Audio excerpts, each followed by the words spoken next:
Comment une monnaie peut être vraiment stable et crédible quand sa principale source de valeur externe, les devises, dépend d'un marché aussi volatile que celui du pétrole et du gaz? C'est une fragilité structurelle, Exactement. intrinsèque au modèle actuel. On parle aussi parfois de la planche à billets, l'État qui crée de la monnaie pour financer ses déficits. Ça a joué un rôle. Oui, ça a été utilisé à certaines périodes critiques, notamment quand les revenus pétroliers chutaient.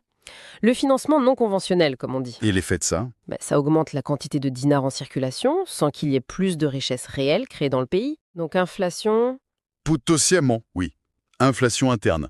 Même si le taux de change officiel ne bouge pas, si les prix à l'intérieur du pays augmentent plus vite qu'à l'étranger, la valeur réelle du dinar, son pouvoir d'achat par rapport aux autres monnaies, se dégrade. ce qui creuse encore l'écart avec le marché noir. Logiquement, oui.